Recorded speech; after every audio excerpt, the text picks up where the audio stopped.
We interrupt your regularly scheduled programming to bring you some breaking news. There's been reports all over the area of something crazy going on, something big. People's homes, their minds even, are being taken over by something called, what is it they're calling it? They're calling it bad movie debate.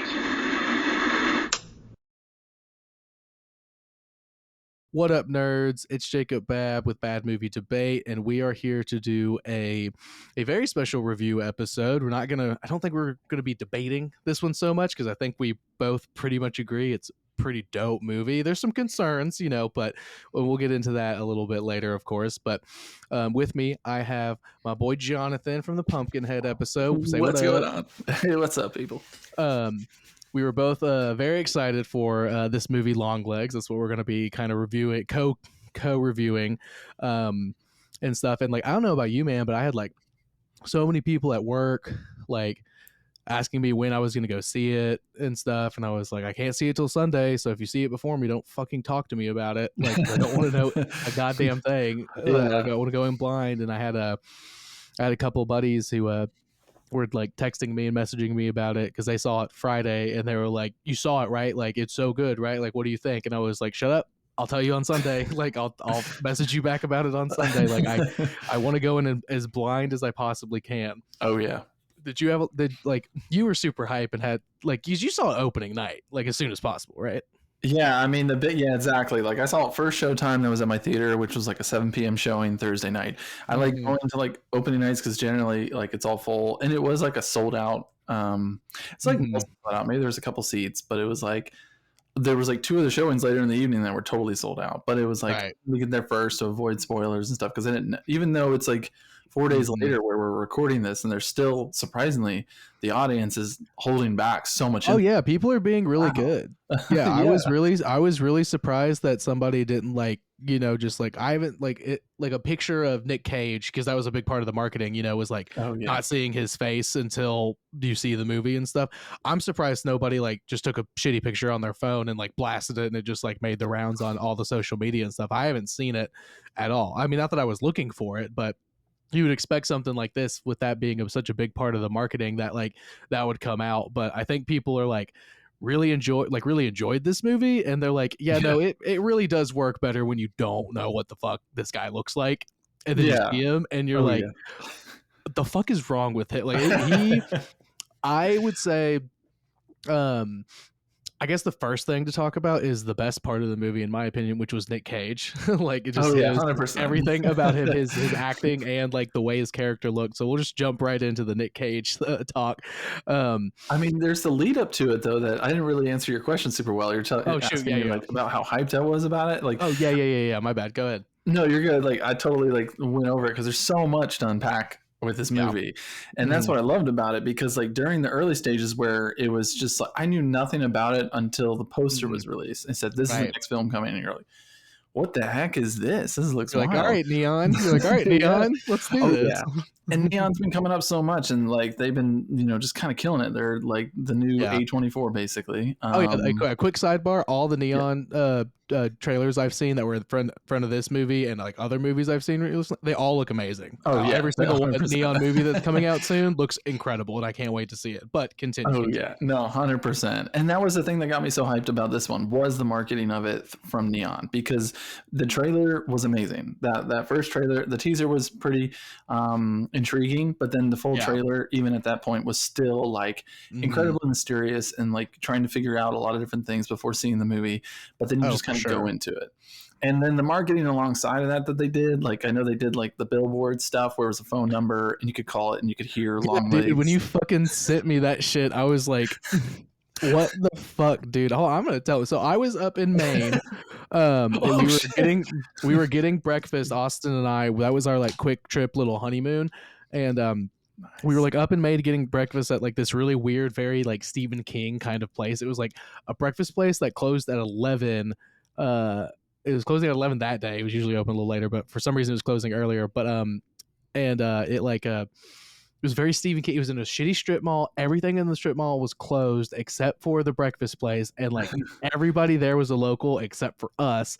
And they it was a family run. The dad was cooking everything. His daughter and his wife were running the front of house and like serving and stuff. And every single person that came in except for us, they knew by name, and like they were like your usual, and they were like yep, and they all got their usual, and like it was wild. And you send me fucking you send like all of us like, hey, you should call this phone number, and I was like, hell no, what the fuck is this, like, Jonathan, like I don't trust you on this, and you were like, just do it. And so I finally did, and it's literally the number. It's literally just Nick Cage like breathing heavily and then like saying some really fucking creepy shit. And I like hung up like after like 30 seconds and was like, texted you right back and was like, Jonathan, what the fuck is this? And you're like, it's for Longlegs. Like it's a Longlegs thing. And I was like, okay, well that's cool, but also that was creepy as hell. Like, so I agree, the marketing was insane for this movie, but like, yeah, that phone number specifically. So yeah, they had the billboards with the phone number, and then the heart monitor thing. With how do you say her name? Is it Micah? I think Micah. Micah Monroe. She's incredible. We'll get to her too. But like that heart monitor thing, that was wild. That was a really good little teaser kind of thing and stuff. Yeah. So yeah, I agree. Marketing is insane. The birthaymurders.net, the website where I did read quite a bit of it, but not all of it. And so I honestly feel like, you know, as we get to talking about the whole movie, I feel like people who go to see it a second time should probably go through the website, because I think even today, like when we're recording this, which is July 15th, like they're releasing more information on that website. Oh, wow. It's just continually updating. So it almost feels like an ARG attached to the movie. Yeah, because I didn't know about the website or the phone number until you sent it to me. Just because like I like to know as little as possible and stuff, but this is the kind of like I don't really like. I have a whole like sidebar episode about how much I fucking hate trailers and stuff because they ruin most things these days and stuff. So I only saw the teaser, and then I saw the heart rate monitor thing because I thought that was a cool like marketing bit. And then you sent the phone number. So the website is it just like a is it like a true crime website, like basically of like murders and stuff? That's basically what it is? That's so cool. I'm gonna need to check that out.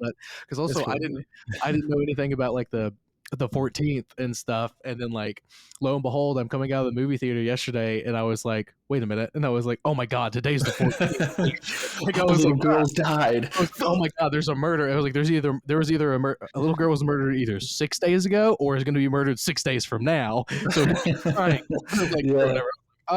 Like that tripped me up for sure. As I was leaving, when I realized that, I was like, holy fuck, it's the 14th. This is wild. That's awesome. But yeah, the marketing is insane. I'll definitely need to. What was that website again? It's the birthdaymurders.net. The birthdaymurders.net. That's really cool that they have like a true crime like thing, like a resource like page about like his murders. As I didn't if know was, like, where you would hear from it.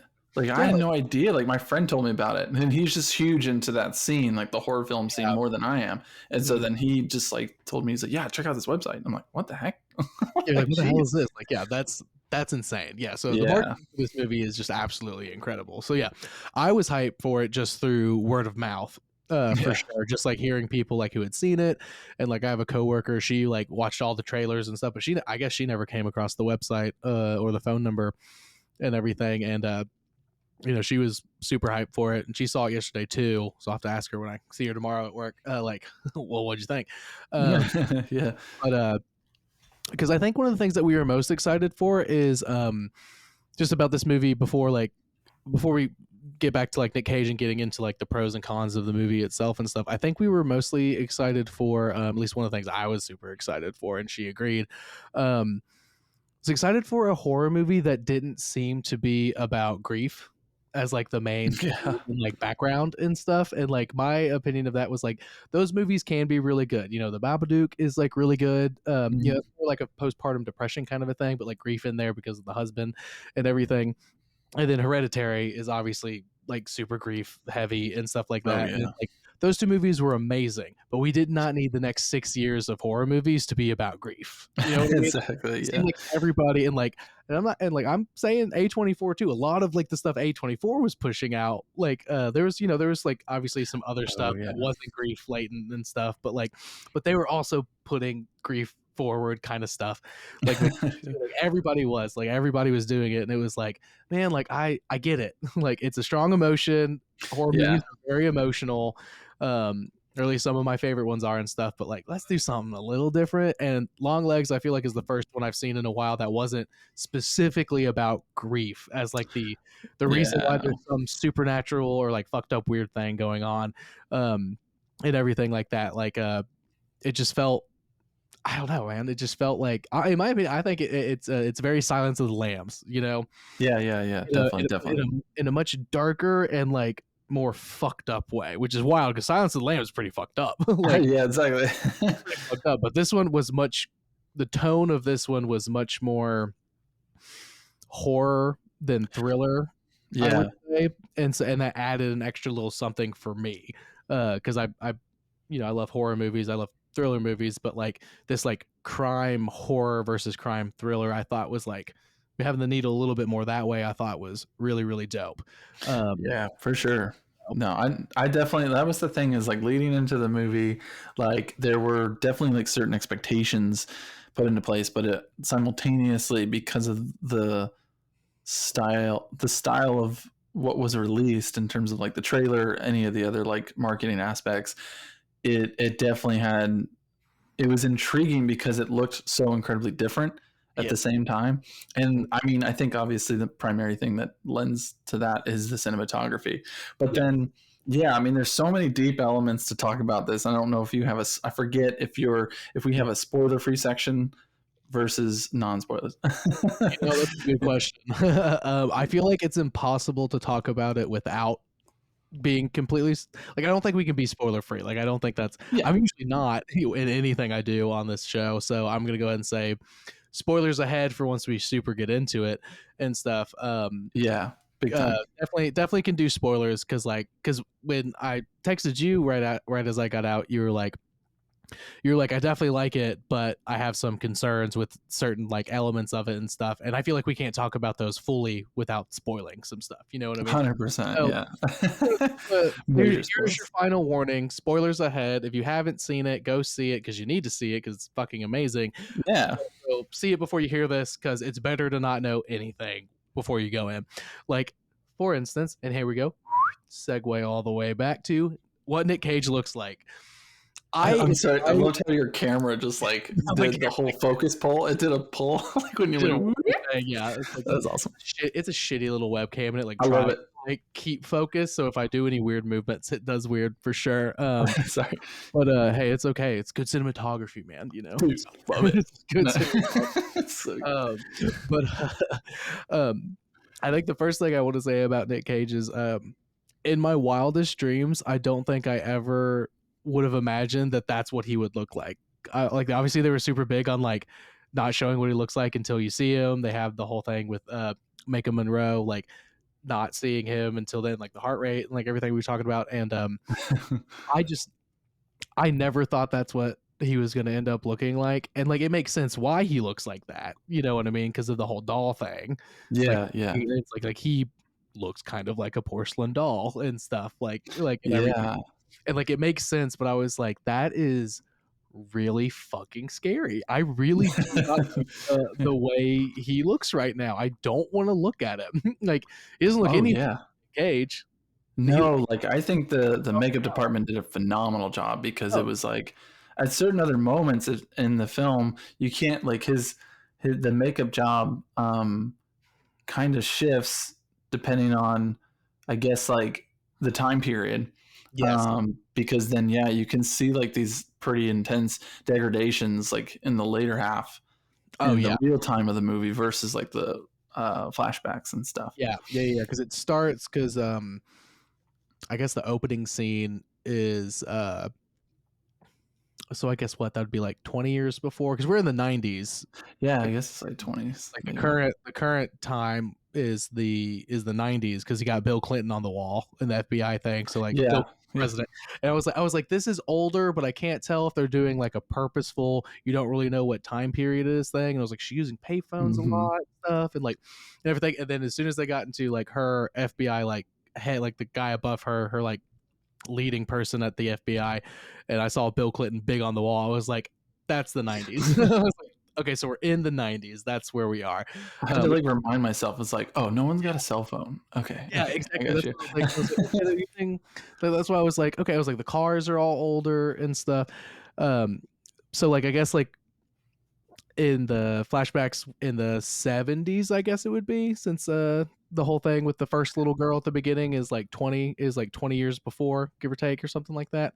Maybe Yeah, something like for that. sure. Like 70s, 80s, maybe 70s, late. I was thinking late 70s, like for yeah, sure. late 70s at least, for sure. But he, because you don't really see him at the end. You see him more because you kind of get some more explanation of what happened there and everything. But yeah, it's, I don't know how to say it. It's like, because he looks terrible and horrifying the entire time, Yeah, but he looks better in the flashbacks because he's not as old, I guess. Like, and yeah, everything. And then by the time you get to the, in the interrogation room and stuff, he looks horrible. He is fucking scary, dude. Just like yeah. his horrible white hair and is just like literally white as a sheet, like fucking face and everything is just, and those like obviously fake high cheekbones and stuff, but like it's like they're obviously fake high cheekbones, but I think it's the point is it's supposed to be like, it's like he got surgery, like, you know what I mean, he got like some Yeah, reconstructive surgery to bring them up to make him look more like a fucking doll and everything. yeah. Like, All the different that's features were like yeah, so that's what I got. accentuated. Everything was so exaggerated in a way that it was like he's supposed to look like some kind of a doll of some sort, and like Yeah, that's how I took that. And like and then they brought in all the doll stuff, like with the murders and everything, and I was like, cool. I didn't know there was going to be dolls in this. I don't fuck with dolls. Like I yeah, yeah, yeah. hate that shit. So do you think that's what they were going for with his look, was like a doll kind of a thing? Because like that, it made sense in terms of like what else was going on in the movie. I was like, yeah, but he's the one that makes the dolls, so like why would a Mhm. doll make a doll? So like I don't know, but like what do you think about his, like, why do you think his look was like that? Just besides obviously making something creepy as fuck, like Yeah, oh, yeah, yeah. like I mean, there was a he looked. specific intent. Oh yeah, 100%. Like his look, it was interesting because there were different elements that kind of give sort of a hint at the backstory of his character because there's not a lot. Like Yeah. the killer of Longlegs is so incredibly mysterious throughout the movie, like from beginning to end. But there's elements that you can kind of sort of pick up on, and I think it's also like at the time period in which the killing started, and I think we were talking about it's sort of into the late 70s early 80s, like the whole like heavy metal, like Satan is good, like Mhm. rock and roll, like satanic panic shit type Oh yeah. happening. And then that clearly fueled into whatever the lifestyle of the killer Longlegs, which he had a name and I can't remember the name. I was wondering, like, I was gonna ask, like, I can't remember what his name I was. I know that can't. they mention Yeah. it, but I think it's very briefly, like, once they It's like finally it's like Paul. It's like Paul yeah, or something. all something. They, like, Super finally basic. it. Yeah, it's very, which is honestly super scary to me. It's Yeah, just scared a totally it. normal name, and, like, I can't remember who, but somebody was telling me that it's like, yeah, this guy could be your neighbor. Like, it was supposed to, like, that was kind of the intent of it, like, or, like, there was someone that was saying that, Yeah. like, that is, like, it's like, yeah, it's just besides the way he looks, just totally normal name, like Yeah. nonchalant dude, besides the fact that he's just fucking creepy looking. And it feels like he just kind of came out of like the 80s heavy metal scene and like it was just like maybe he was in a couple of bands that were like off Yeah. brand like Black Sabbath or something because Yeah, for he sure. had like his own like electric guitar in the background and then Mhm. in the space he lived in this sort of basement apartment he basically had like all of this different memorabilia of like what seemed to be like 70s and Yeah, I was like 80s rock stars. 70s, 80s and stuff, and then, like, obviously a splash of, like, satanic stuff. Because like, above his Yeah. bed, there was definitely one that I was like, "That's Slash from Guns N' Roses." Like, I'm Yeah, yeah. like, that's 100%. So, like, and his hair is straight up hair metal hair. Like, his Exactly, that is yeah. a straight, like, the only part of like, like, costume and, like, makeup and stuff that, like, looked normal was his hair. Like, his hair looked good. Mhm. Like, it was just Oh like yeah. white, Oh yeah. old, like, wavy hair metal kinda hair. Like, that looked good, but the rest was fucking terrifying. Um, Exactly, yeah. but, he and just Nick Cage, man, he just played this, like, that opening scene when he first, again, spoilers, so it's about to get real Yeah, spoilery right now. This big is time. it. It's your last chance. Last chance. This is plot spoiler. when he first meets Lee at the very beginning when she's a little girl, you know, which Major spoiler. it's like literally one of the most major spoilers. So if you heard that, you're mad, you should just leave. You should just come back, like watch the movie, then come back and listen to this. But we warned you. Yeah. I loved that opening scene so much, and like I'm gonna tie it back to like Nick Cage's performance for sure. But like I just really have to mention I loved because all the flashbacks are like 4:3 aspect ratio, which is always super fun to me as like a way to like implement like, hey, we're in a different time period. Like I love when Yeah. they do like a visual cue like that to be like in the editing and like the format of like the shot and everything is like I was like, okay, so we're starting back, but everything is it's a like the dead of winter, so it's like snow all over the ground and a white Mhm. house and the trees are all dead. I know, like you're rolling up and it's like, oh, this is a black and white shot. We're starting with a black and white 4:3. Like it looks black and white until Yeah. you get to the house, and then you're like, wait, no, there's a little color, and then it cuts to Lee as a little girl inside, and you're like, wait, no, it is color, and it's like that's like a weird like Kubrick-esque like kind of messing with you like what's happening right now like kind of Yeah. like wait, this isn't black and white, oh okay, that's fine anyway. But he's completely like he looks like he's in black and white because he's wearing all white and like his eyes are like almost completely black and everything like once you finally see them. But like that shot of him where you just barely kind of see his mouth as he's talking to Lee as a little girl, as a 9-year-old and stuff, is so fucking scary because it's just Yeah. you're just trying to imagine like the rest of his face, and he's saying this creepiest shit, talking about her birthday's coming up and everything, and like he's got a present for her and stuff. And, Yeah. like you know, a 9-year-old girl and just like doesn't really seem anything wrong with it and stuff. And then like at the very end of that scene, he like dips down real quick and you like kind of see a flash of his face before it like cuts to like modern Yeah. day and then The it starts score going just like in the score, yeah, rises like crazy and stuff like that. I was like just that I was like, all right, I was like, I'm hooked. I was like, all right, I already like this movie. I was like, unless it goes downhill from here, like this movie is dope as fuck. Oh, 100%. But I And think there's even more to the, like the cinematography aspect. Like oh the yeah, 4:3 aspect ratio works on a number of levels. Like one, I like it because it's almost directly the perspective of Lee as a little girl, and yes, then the angles on Longlegs almost like not only look like height level of what a kid would see, but yeah, it's almost their memory too of what they would remember. right, Because the thing that's sort of accentuated, like we talked about earlier, was like the high mhm, cheekbones, and then there's a little bit of lipstick used for sure. It right, seemed like, definitely. and so there was like that would probably be the focal point of Lee's character in that Mhm. moment. You know, first seeing this stranger just show up in their yard. Right, because you know we don't find out. You know, you find out like completely later. I mean, I'm going to say that's obviously like a huge spoiler and stuff, but like, in my opinion, it's pretty obvious in my opinion that like Mhm. that is Lee. You know, like as a little girl, like it seems pretty apparent from like when she gets the like letter in her house that Longlegs leaves for her. It's like okay, that was definitely her. You know what I mean? And that's pretty early on and stuff. So like, I Yeah. don't think they're necessarily trying to hide that when you actually start watching the movie and Mhm. stuff. Like we're gonna go to the end, and we'll eventually get to the end, and like that stuff I did not really see coming and stuff. Like I was like, oh okay, great. Like that's not really what I thought was gonna happen, but Yeah, yeah. and everything. But I do love that. I completely agree with you. I think that's 100% correct. Like it's because like she doesn't remember anything about him, and like she like Mhm. barely remembers that somebody visited her around her 9th birthday. That was weird and stuff, and like she has to like pull that memory, and she like finally she like goes and visits her mom, and that's when she finds the like shitty Polaroid that she took when she was a kid. Like she doesn't Yeah. you know what I mean? Which a reason why she might not remember it, we'll get into later, like may have to do with like the dolls and stuff, like which is a Oh, whole yeah, other thing yeah. that I'm like not 100% sure on, and I want to get your opinion. Like I didn't not like it. I think I just don't fully understand maybe exactly what was happening there, but Yeah. I have a very basic idea, but I feel like you have a more in-depth opinion. Um, but we'll get into that later because I want to. We're obviously dropping a little plot here, but I do want to talk about like actors and stuff and like the two leads and stuff. And like Oh, yeah. Maika Monroe was absolutely incredible. I thought she was amazing, and Oh, yeah. like I thought she was awesome. Have you seen The Guest? I with haven't her seen The Guest. No. and Dan Stevens.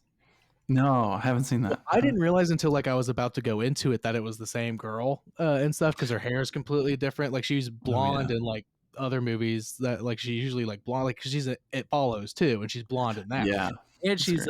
And she's younger, you know, so she looks a little different and stuff. I was like, oh fuck, I didn't realize it was her from It Follows and The Guest, both Mm-hmm. really, really, really good, and she's really good in that. But she is insanely good in this. Like, I really Yeah. love the way she played, just like a I don't know, and it kind of goes like again, we'll get more into the dolls and stuff, but like I thought it was cool the way I was like, she's very flat. Like this person is very flat. You know, like maybe it's like one of those like subtle like this character maybe is like autistic or something like and Mm-hmm. like they're just hyper focused on like their work and stuff and they went into the FBI because she like you know stays up all night analyzing stuff and everything. She doesn't drink and stuff. She's just very like neutral, like monotone and stuff like that. I think that may have something to do with the dolls and everything. Yeah. I think the way she played that was still very compelling. She was a very on the surface level boring person with a very interesting job and assignment to do, but Yeah.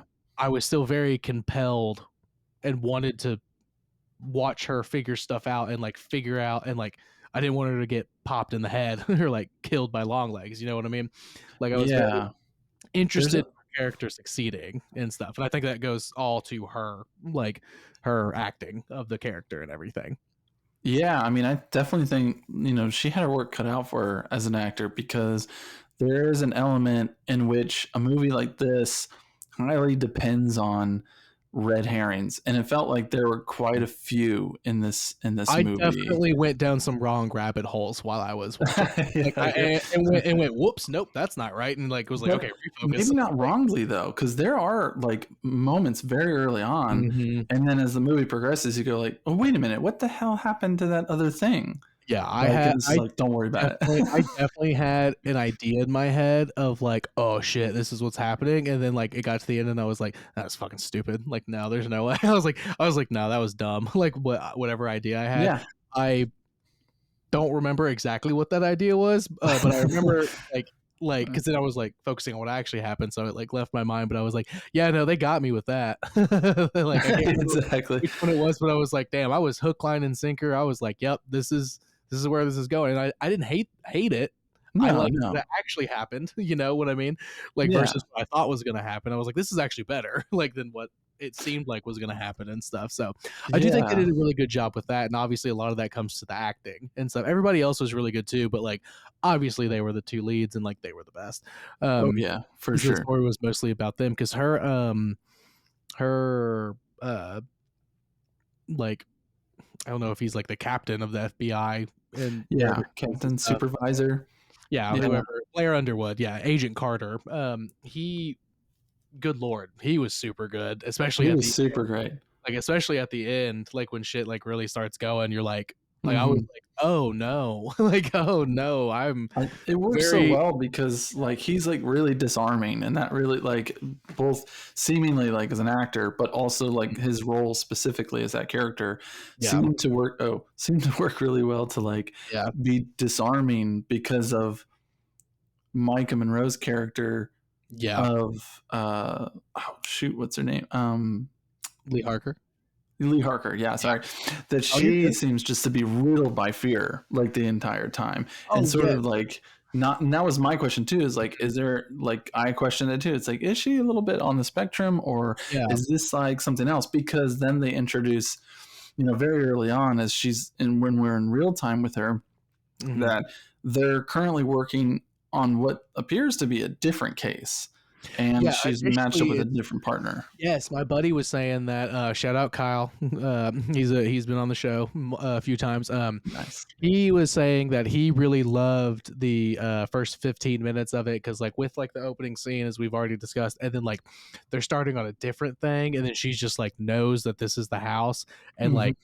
And the guy and like her partner is like, okay, like I'll go knock on it, and he just gets popped immediately, and then she like takes him down and stuff, and then they run like, oh, is she psychic, like kind of a thing, and they add like Yeah. that like kind of supernatural like ESP kind of an angle on it early on, Mhm. which I was like, okay, so this is a little, there is some like ooky spooky dumb shit going on here. There is some Yeah. supernatural like element to this. They're already like getting us ready for that, which I thought was cool because by the end of it, it doesn't really. That's kind of a red herring. That's kind of one of those red herrings because it's like it Oh yeah. doesn't really. It's like Like she's like they go to the house. She just yeah says, "Oh, this is the house," and yeah while he's across the street, and he goes, yeah. "Are you sure?" And then, yeah, that's it. And She's like, oh, "We need to okay, call this in." And he's like, "I'll go knock on the door." Pop, and just immediately pops in the yeah, head and everything. And like the how I loved just the set design of that house in that moment too, where everything was just covered in the plastic sheets and stuff yeah, and that was everything. Because wild. it's like, okay, so this dude like just gonna does he just murder wherever he wants in here? Like what is this guy? And I was like, oh fuck, they already found Longlegs and stuff. Completely different dude. Mhm. Case closed. They run her for psychic powers, like to see if she's psychic. She got 50-50 on it, which is better than most people. And they're like, okay, so she might be psychic. And then Yeah, they don't really, she's super intuitive, you know, and everything, like as yeah, everything goes on, and she like makes a lot of good connections, but it's like, well, one of the connections she makes, she learns how to read the cipher because Longlegs basically shows her how to read the cipher by leaving that thing in her house and everything. yeah. She like is making a lot of good decisions and everything, but she doesn't, her like quote unquote latent psychic abilities don't ever really play that much more into it, like and stuff. Yeah, Like they don't. They kind of like it doesn't even evolve into something else. Like, I yeah. mean, just on a matter of plot, it felt very strange that beginning sequence in Mm, which like her and her partner goes there, he gets shot, she goes upstairs mm, and arrests this guy yeah. who is just a supposed killer that we know nothing Yeah, he's about. just some other guy who had been doing some murders and Yeah. stuff, like completely unrelated. Don't even get his name. Like, Yeah, and then really, that's it. It's she just gets yeah, gone. arrest him, and then it's cut to she's doing the test to see if she's psychic and then it's and now and then it goes to okay, here's your first long legs like thing to start working on. Like pretty much, Yeah. it's like the only thing that they literally established she might be psychic, and that's just the only use for that is to get her into the long legs case. And that's Yeah. and then it's like if she's psychic, we don't know, we don't care anymore. And then she's just working like a normal brain, which I like. Like I was like, because that was one of the things that I was like, oh, okay, so like her like psychic abilities are going to come into this in some kind of way and help her figure it out. No, not really. But like it was like a complete and total red herring in a way that like makes sense because I'm just now remembering that it doesn't come up when you're watching it. You're like, Yeah. it Yeah. doesn't really, you don't really realize it. At least I didn't like that was never really mentioned again. But like I love that. I think that works so well. Yeah. And then I do want to say about her acting again. You said like she's obviously like fear driven, like she's just kind of low key terrified the entire time. Yeah. I loved the character choice, and I don't know if it was the director or if it was her, like a collaboration thing of every time she pulls her gun out, she is basically hyperventilating. Oh yeah. She's going 100%. through the rooms, like she's going through the rooms and like checking the doors and like doing all the like the training that you're supposed to do when you're like trying to find somebody and stuff, but she is like full blown like like breathing so loud, like which would give you away like you know Yeah, where you are. that was And my so, number one issue with it. Was like yeah, she's breathing so loud. it's like she's breathing super loud, like she's gonna give herself away, but it's one of those, but she's doing all the right other movements and stuff, and I'm like I like that because it does feed into like the like this person is quite scared a lot. Like you can tell like Yeah. this character is in some sort of constant state of fear and stuff. And it's like, you know, we Mhm. obviously figure out why and everything. She knew Longlegs, she'd met Longlegs as a kid, blah, blah, blah. Oh And yeah, everything. yeah. And he like for some reason didn't think she was good enough, so it seems like to kill her.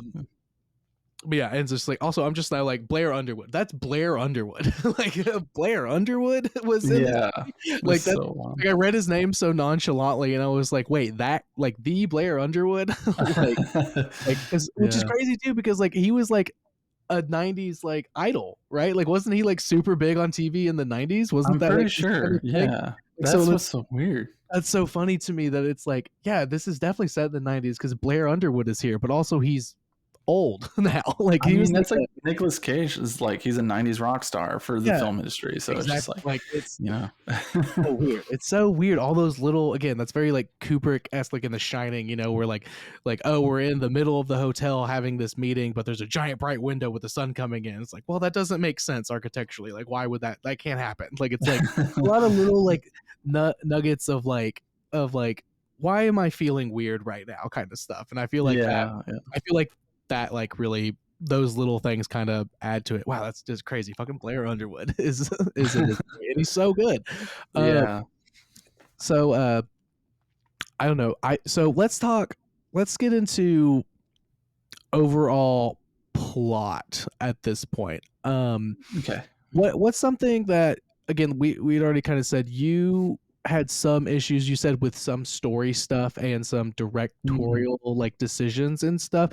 What exactly, again, spoilers once again, if you don't want to Dude. hear don't want to hear anymore, please come back and listen to this after you have seen the movie. Exactly. Yeah. But most people I know that will listen to this has already seen the movie, so I'm gonna go ahead and say it's fine. Okay, perfect.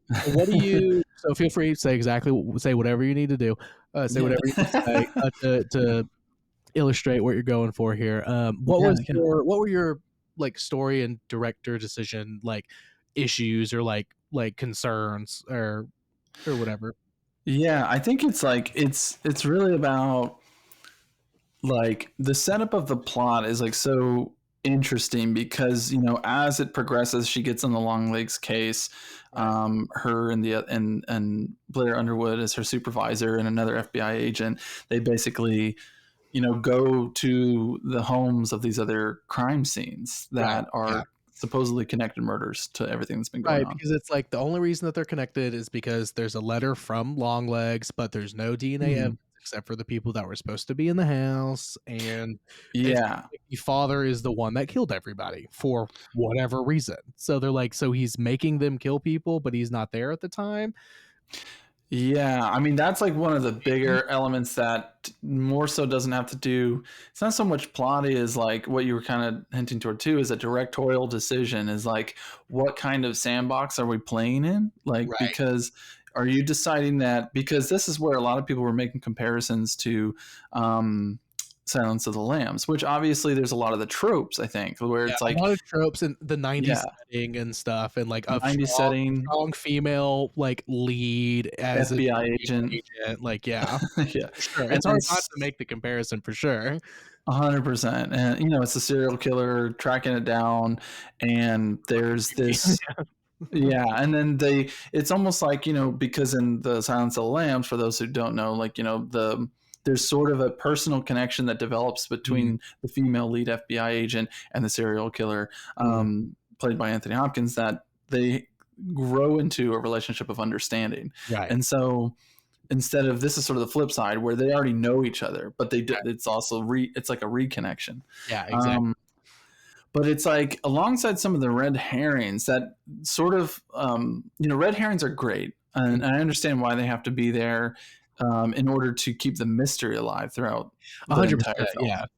Exactly. But then Every decision sometimes can't be the right decision. Like, it can't every lead can't yeah, be the correct lead. That's super boring in, like, a crime-based story, because obviously this is a exactly. horror movie, but it's a crime-focused story, obviously. So, yeah, 100%. Yeah, and so there's that element of like blending the true crime aspect and then involving like dead leads or something like that. And then when it happens, it's a little bit jarring to go, okay, all right, so that's not having to do with anything. And then there's the aspect in which like Longlegs is sort of goading uh Lee? so Micah's Lee Harker's Yeah. character, Lee Harker, and so he's like leaving all these breadcrumbs Mhm. and to sort of lead up to them reconnecting or rekindling the past in some Right. sort of sadistic, sort of weird, creepy way between them. And then, like, as that search slash hunt is going on, this might have gone over my head, or you might have to like Mhm. remind me of different plot elements. But then at a certain point, it's Mhm. the whole Seven aspect where the killer just sort of turns himself in. Mhm. And then I go, wait, what? Like, Yeah. why? Like the question Yeah. why kept coming up for me, like in the movie. Like, Right. So you're like, so I get, so just to boil it down, make sure I'm gonna answer your question to the best of my ability. I need to understand the question fully. oh So yeah, um so what you're saying is you're questioning why he turned himself in, or like basically allowed himself to get caught based on what like, because they didn't, like, they barely found out about him, you know what I mean, and like he was just yeah, standing at the bus stop with a couple of suitcases and stuff, and it's like if he really wanted to get the hell out of there, he could have found a much easier way to do it. He could have, like, he's a fucking serial killer, he could have fucking killed somebody and taken their car. He could have, I'm sure he could figure out how to get a car from somebody and steal it and stuff. And at the end, there's a car that he was the car he was driving in the first place.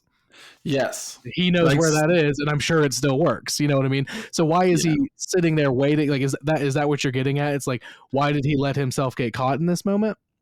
Yeah, because there's ways that you can sort of explain it away, and I've actually heard a couple people sort of explain it away. Right, because you are right. It's definitely seven. Because obviously, like Kevin Spacey's character, who has no name in that movie, so you have to say Kevin Spacey's character, or like the guy, like he allows himself to get caught because that's a part of the plan and stuff. Yeah, And like it seems like maybe this is a part of the plan for Longlegs, but also yeah. it's not as like clearly defined. So I'm curious, what are other people saying? Because they may have an answer that like I agree with. Because I really don't know. My best thing is like okay, we're going from Silence of the Lamb to like a little bit of a seven thing, and now at the very end we're having our own weird twist, and like now this is what makes it Longlegs, and like we're like paying homage slash like we're referencing and like taking certain elements from stuff that already works really well. That was my thought and stuff and everything. So, but what are other people thinking about that? Because I was very much too like, wow, he's just sitting there whistling at the bus stop, like with two suitcases in his hands, and like and they start coming up, and he just puts them down and puts his hands up, like he clearly isn't worried about getting caught. You know what I mean? So, what are the other things that you've been seeing? Because I'm curious. Well, a lot of people have sort of been doing the comparison to his character, not only in the work that Nicolas Cage sort of put in to sort of not in a method sort of way by any means, but basically to just sort of become the character. Amazing. Obviously, even the facial aspects and things like that, people were sort of comparing his performance to Heath Ledger's Joker. And so in that, they're also comparing some of the character motivations. And so when we're struggling throughout the entire movie, even, I mean, this is not really a spoiler, but it's an opinion too, but even at the end, I'm still like, what is the motivation? I don't understand. Like, and I get it. Like, there's the serial killer aspects. People will explain it away in reference to Heath Ledger's Joker character in the sense that it's just all about chaos. And it's the effect that basically Longlegs is a killer that's like so self-absorbed in this sort of satanic, ritualistic killing that there's really no sense or purpose, rhyme or reason. It's just like, this is what he's doing. And he's so fully brainwashed in this sense, you know, because then that'll lead into what happens after he becomes captive, you know, and that's where you kind of also wonder, it's like, oh, this is shocking, and we're going now it's going to have to take another turn, right? And you know, something else is going to have to be revealed here about the killing. Exactly, because like it's just like he gets caught, and that's pretty much the end of him. Like it's one more scene and a couple flashbacks, but he's pretty much done with the story, and we still got a good like 20-30 minutes left. You know what I mean? Like, so I get what you mean by that for sure. And like, I guess my part of my explanation for it would be more along the lines of like, because I don't disagree with it, but there is the question of why and like the motivation and stuff. I would say just off the top of my head right now, I love D&D. The alignment chart in D&D, I feel like his motivation could be as simple as he is a lawful evil character. He follows a certain set of rules and laws and things that he needs to do, and he needs to do these things for what could be considered a lawful reason. Like he has a plan. He more or less is being told by the devil, by Satan, that this is what he needs to do. So he is following the law and rules of Satan per what he thinks is happening, and it's purely evil stuff. He's killing little girls and stuff. Yeah. He's doing it in a very ritualistic way to appease Satan and everything. And like, as much as I want more than that, I think part of the point is we're not going to get more than that. I think he might just be a lawful evil character. You know, obviously like a little chaotic, but I was gonna say chaotic evil at first, but chaotic evil is just is all over the board. You know what I mean? It's like it's literally like the embodiment of just pure insanity and like doing evil stuff. He has a rhyme and a reason to what he's doing in his own head that makes sense. Just because it doesn't make sense to us, like rational, like non-Satan worshiping people, like non-evil people and stuff, it makes sense to him. Exactly. Yeah. So I think that's the best I could say about it. Like that's how I take it, is he allows himself to get caught because it was time for him to get caught per the rule of like how Satan wanted to do it. It was time for him to retire and go to hell and stuff. It's stuff like that. So interesting you like giving that perspective too, because it's actually, and I know we'll get into this a little bit, it's actually making me understand a little bit more about the dolls. Okay, see, I'm glad that me saying something made you understand the dolls more, because I was like, these are super fucking creepy and it works. It's working for me.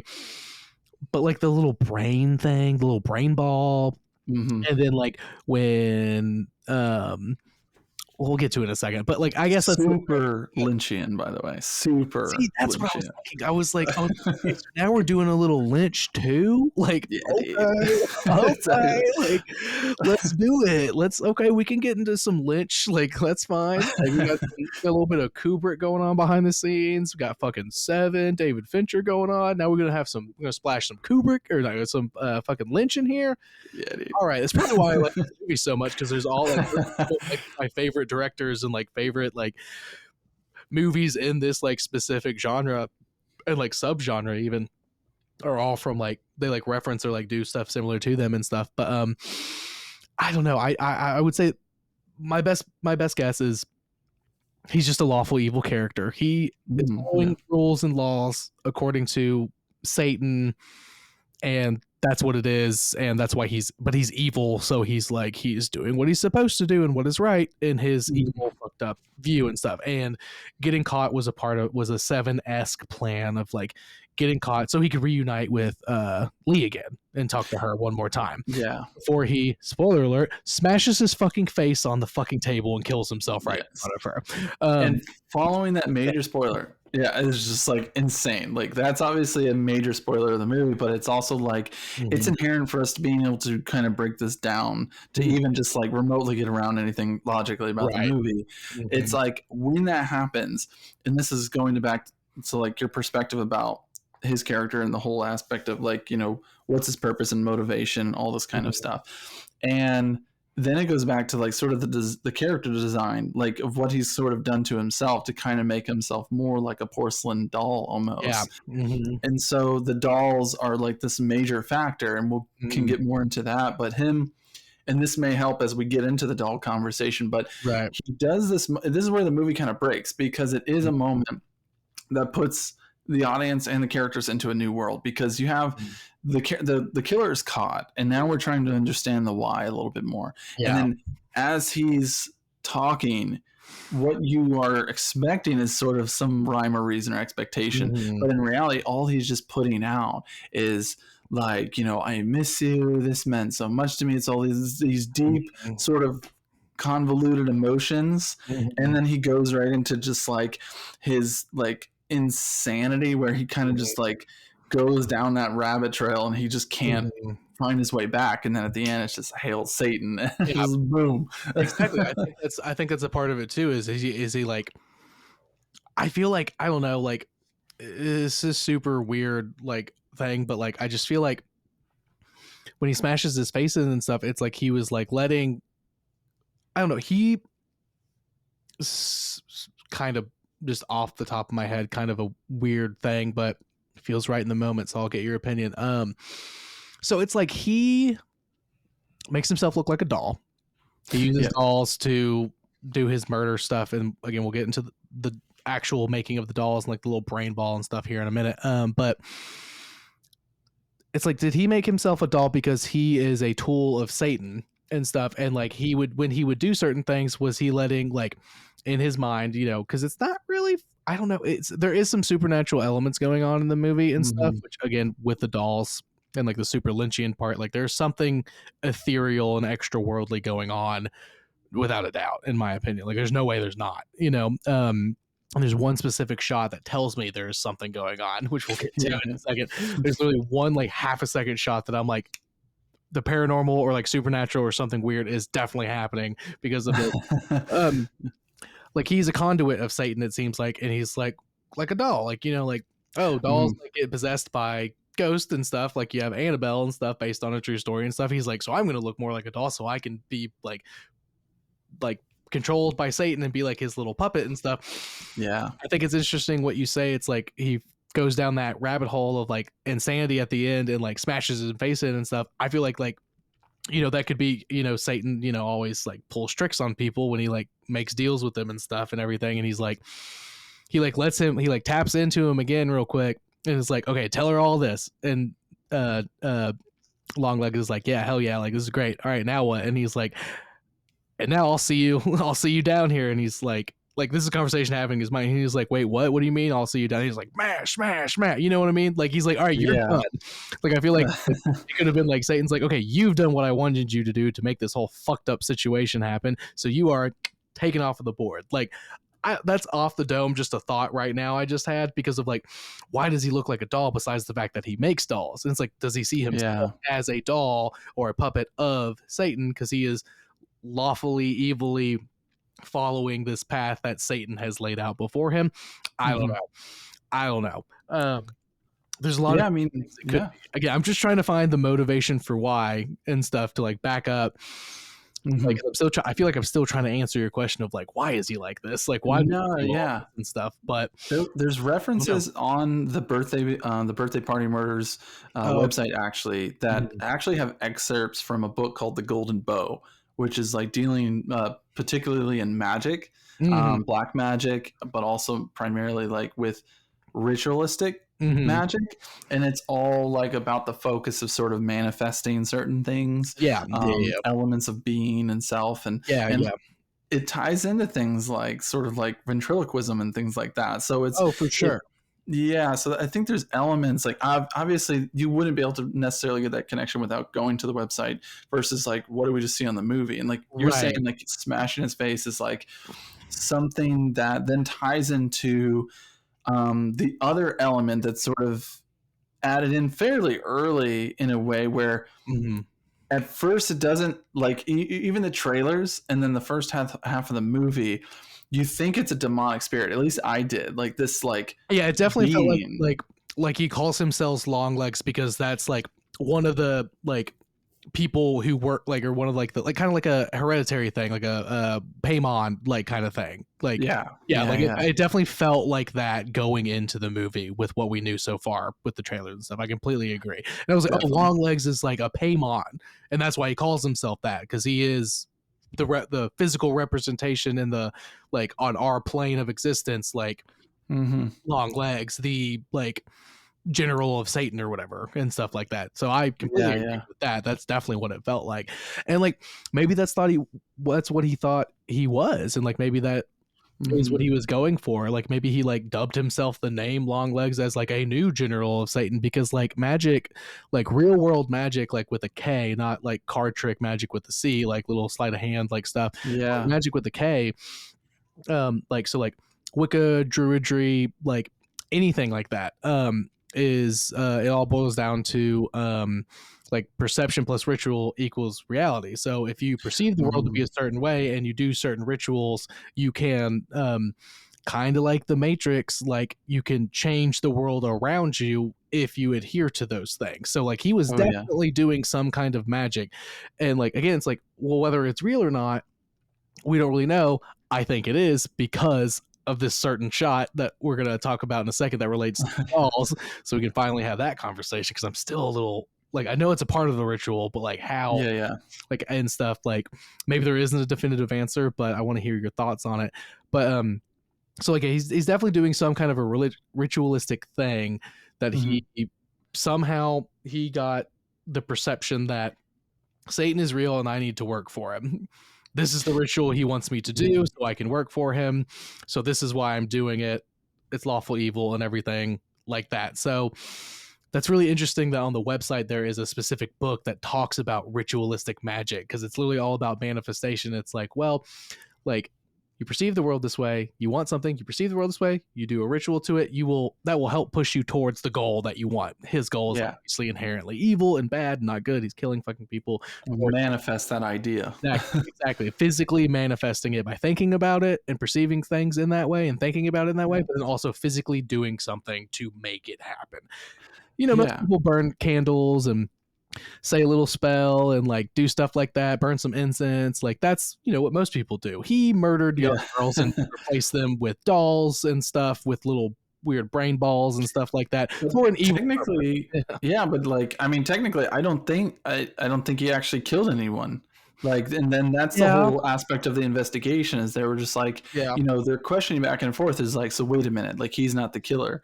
It's like, but because they were talking earlier on about how, you know, the killings that are happening are with usually in this sort of like the nuclear family, and the father is actually the one who's sort of just like he's the one doing the killing. They make a bunch of family murders happen, which is usually predominantly like family annihilators. Like are predominantly the father of the family takes out everybody and then kills himself and stuff like that. That happens all the time.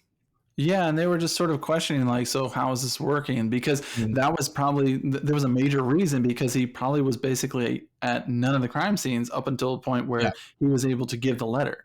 So that's when you get into the whole aspect of learning about the dolls, because that's introduced on a level that I think is meant to give you an understanding of the dolls when you don't know quite yet that they are dolls. Right. Because there's this like, what is almost like seemingly like a creature. There's flashbacks to Lee Harker's past that have to do with her family home life that involves this, like, what we find out later is just a doll, but the way the perception of it through her memory is that there's a spirit, a demonic spirit attached to the doll, because it looked like through the trailer, I was like, this looks like either like grandma is just completely batshit crazy, or someone's been brought back from the dead, and it's like in a black veil, like for funeral. Like, like the thing you sent me on Instagram right before we started recording, like waiting for my friend to. It's literally like that demonic looking thing and stuff. But like that is in the doll, but it's also somehow tied to the girls and stuff, like the little girls specifically and stuff. Like I still don't really fully understand that, but I would say, just to wrap up, like his motivation and stuff is a lawful evil magic ritual for Satan, because he could just have, if he was just wanting to be a serial killer and it didn't have anything to do with any kind of like supernatural element and stuff, he could just make he somehow could just make all these paranormal or these family annihilations happen. But he leaves a letter because he wants people to know that they're related and that there is a purpose and stuff, and that you can find out what's happening if you pay attention enough and stuff. And he literally goes into Lee's house and leaves a very specific thing that's like, here's how you read all the ciphers and stuff. Like he wants her to figure it out, and like that's it's like a closing of the rich, like her finding it and figuring out what's happening and stuff, and like him like killing himself like in the interrogation room is like the end of the ritual for whatever reason.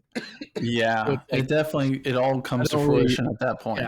So now let's get into the dolls. And the reason that I know that there is supernatural, definitely 100% supernatural elements into this movie is when Lee goes to confront her mom. When they're like, okay, we have some questions, like we're gonna ask her and stuff, and then she looks outside and she sees her mom pop the other female. And just a preface in the car. Go ahead. Yeah, a preface to what you're saying for listeners too is also the aspect that when they figure out on a very direct level that Lee Harker has a connection to the Longlegs killer, via the only quote unquote surviving victim of Longlegs, who's in an insane asylum. Oh yes, that's right. Yes. That's the element that ties into the FBI agents having an understanding that Lee Harker has a connection to. Basically, there's a trail that they follow. It's another element of this of the case in which they know that there's potentially one surviving victim and they've been committed. So they go to visit this person, and it's a girl, and apparently she had seen Longlegs as a little girl as well. Yeah, and so who is Kiernan Shipka? I'm just now realizing as I look through I have the IMDb open. It's fucking Kiernan Shipka. I had no idea. I was like, she seems familiar, but like, which in my opinion is one of those things. It's like great performance, great hair, makeup, and costume and stuff. Because I was like, I know her, but I don't know who that is, and I'm just I was completely lost. Like I didn't know until the end. Yeah, that's awesome. It was great. That was her. But anyway, and then, they basically go there, and she talks to him, and they talk about Longlegs basically. And basically, she was borderline becoming a puppet for Longlegs as well for these killings, and then somehow survived and was able to go into hiding. But then they go there because supposedly Longlegs visited her while she was there and signed his name as Lee Harker. Which they're like, what the hell? Yeah, yeah, let me. She's like, do you require IDs? And he's like, I love that. That was like one of the only like funny moments in it was Lee asked the like director of the place like, oh, do you require IDs for people to come visit people and stuff? And he's like, that's a really good idea. Like, and they're just like, and then like her and like Agent Carter, Blair Underwood, they kind of like just look at each other like, what the fuck? Like, why? It's one of those. It's like one of those making fun of the whole the era. No one has cell phones. No one can really call each other, and then it's just like, oh, you want to go see a patient inside the sanitarium? Really fucking creepy dude wants to come see this girl who was the only living survivor that we know of right now from Longlegs and stuff, and you could totally be him. Sure, just sign right here. Lee Harker, that's a weird name. Anyway, like, go ahead, go talk to her privately. Like, go talk to her unsupervised. Like, like, exactly. So I do think that is like a quick comedic like commentary on like how shit was not run very well, and like security was super lax across the board back in the day. So, like, people could just get away with shit like this. But yeah, I thought that was hilarious. But yes, her talking to her is super, super awesome and stuff, because then also we find out that she her character's name, Kiernan Shipka's character that's in the asylum, is Carrie.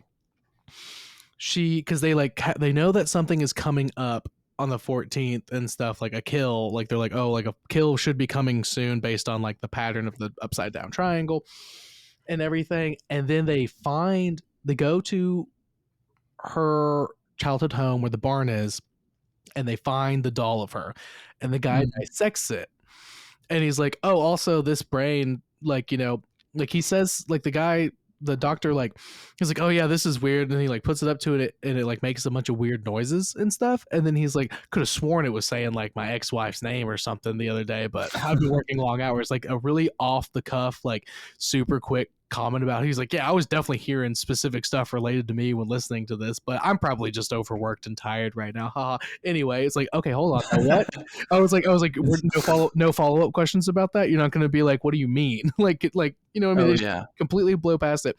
But then Agent Carter says like, well, I want you to pop it. He's like, we can tell there's nothing inside of it. And he's like, well, I want you to pop it open and see what happened. Carrie jumps out the window on the day. Yeah. Because that brain of her doll is severed. Yeah. So she gets up to the roof of the asylum and jumps off, even though she was doing decently well, apparently. Like, she was like, she was still in the institution, asylum, whatever. And so she was like mostly okay, but then she gets visited by Longlegs, and then they cut the brain ball open, and she jumps off the building on the day that they thought something was going to happen. So he finishes that job by doing that. Yeah. And that's after Longlegs kills himself, I think. Yes. Right? Mm-hmm. Yeah. I believe so. Yeah. I think that's like he tells her like right then and there. Yeah. Like, yeah. That's right.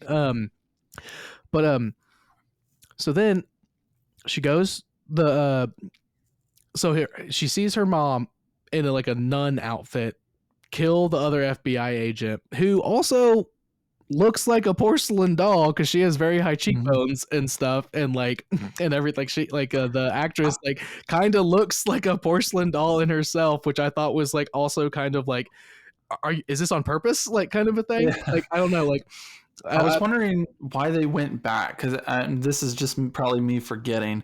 They decided at some point that they needed to go, that she needed to go, that Lee had to go back and talk to her mom again. Needed to talk to her mom because it's I believe, I could be wrong, but I believe it's, she finds the picture and she shows of Longlegs. Oh yeah, This is the guy. This is the guy.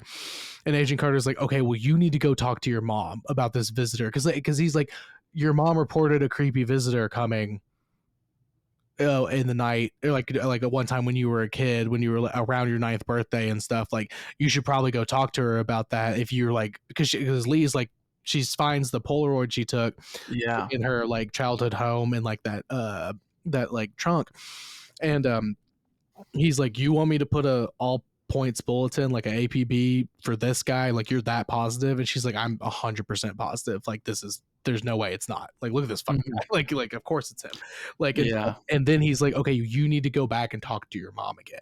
And then that's why, and then it's after, but then she goes and talks to Longlegs, he kills himself, and then her and the other FBI agent roll up, and she's like, the FBI agent who drove her is like, her name is Agent Browning, is like, do you want me to go with you? And she's like, no, just hang back, like it'll probably be easier if I can just get her to come out, being like, hey, we just need to take you down to ask you a couple questions about stuff. I think that's what it is, because the first time she goes there is asking about a visitor too. So I don't know why the second time, if that's the same time. She has like an inkling, like at something, like like some of the things are flashing back since like Longlegs goes into Lee Harker's house and leaves the letter, and then it's the Book of Revelation, and she remembers her like hyper religious mom going back home, linking together the stranger who visited her as a kid, vaguely remembering that with the Bible verse, and then now this Longlegs killer just coming into her house and leaving a note that's very pointing back to her past. Yeah, no, I think I am wrong. I think that's the first time she goes is because of the picture. I think exactly. No, because she finds the picture. Yeah, she goes. No, yeah, it's the after once she sees the photo evidence, she says, "Oh, this did happen." This then they find him, very easily at the bus stop, and then he kills himself, and he's like, you need to go talk to your mom right now and stuff, like kind of like, that's okay. So it's a combination of like all of that.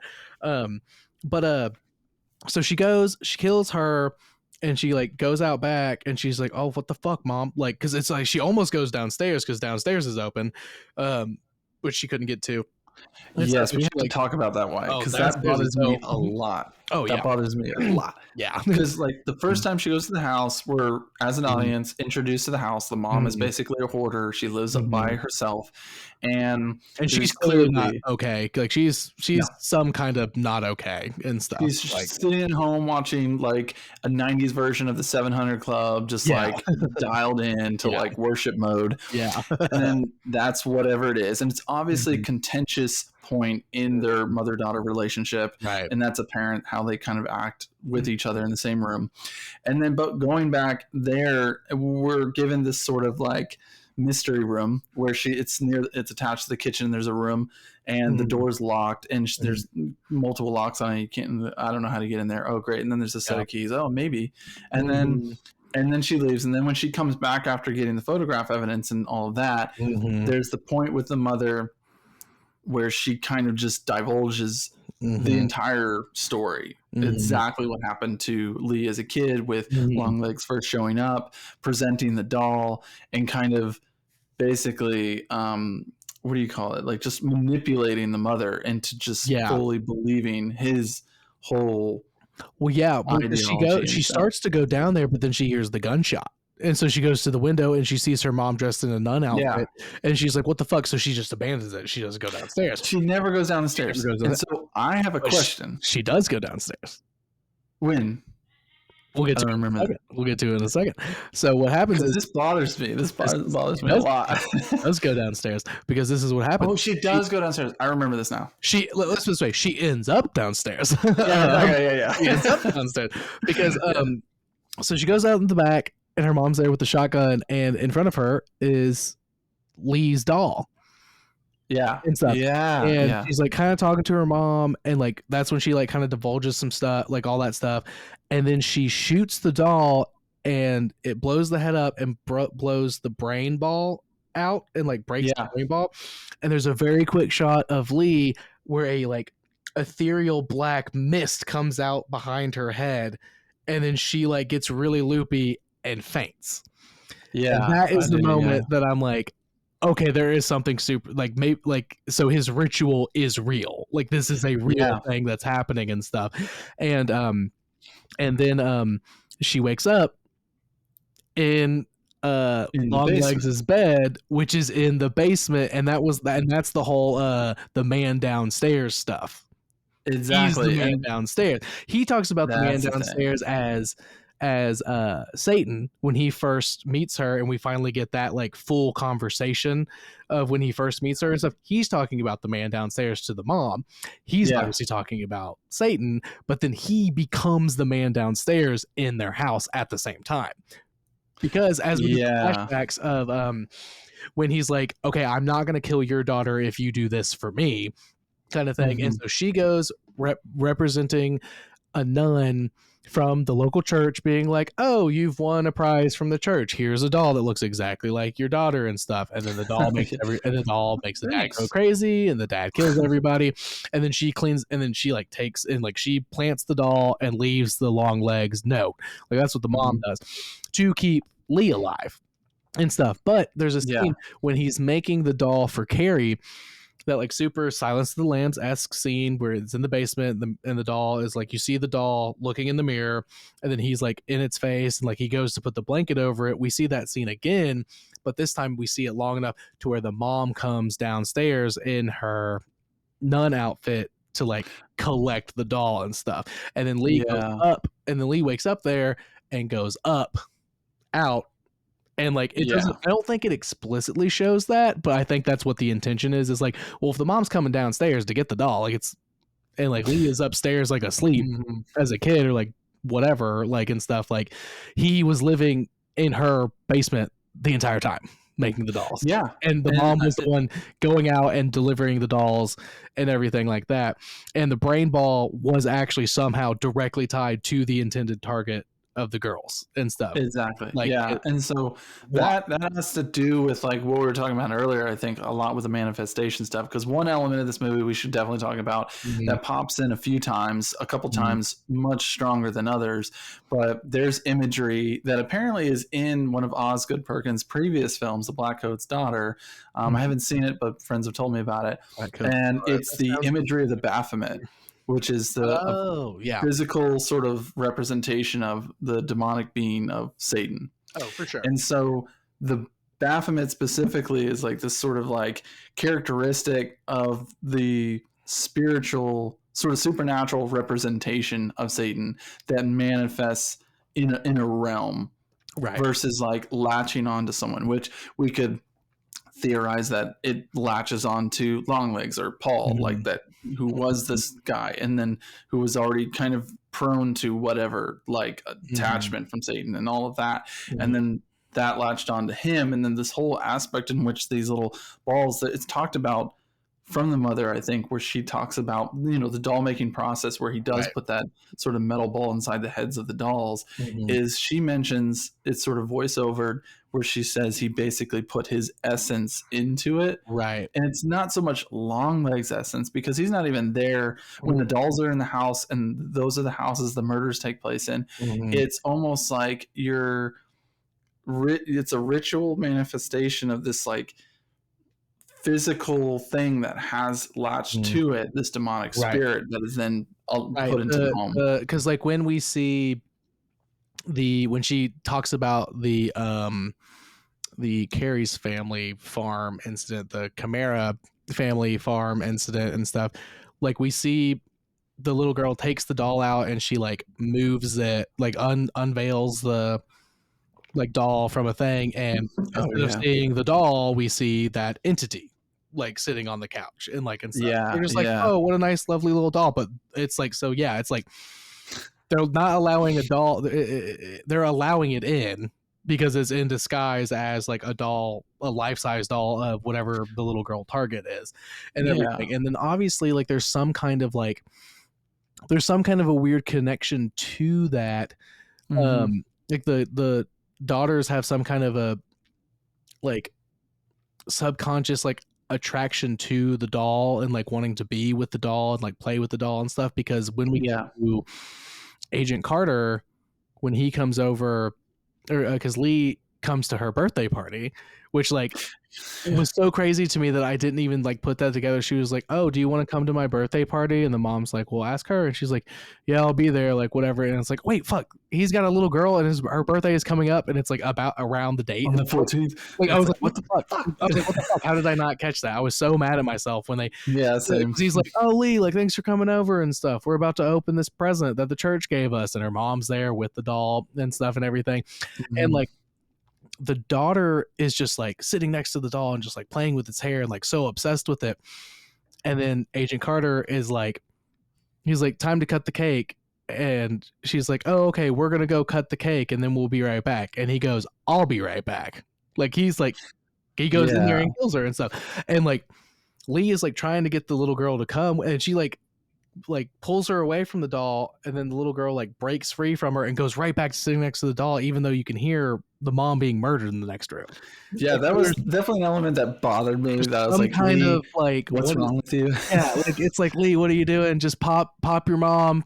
Don't like go stop that murder, bro. Like, what are you doing? Yeah, like pop like Blair Underwood, pop the mom. It seemed like she was don't worry, she does pop Blair Underwood, but the mom gets killed first. It seems like she's at that point, like her childhood fear of Longlegs and stuff, it's like she's hyper focused on saving the daughter. You know what I mean? Like, yeah, which I think does make sense narratively. Like, I think it makes sense that she would like be focused on saving the daughter and stuff, because obviously she doesn't really have much love for moms at this point.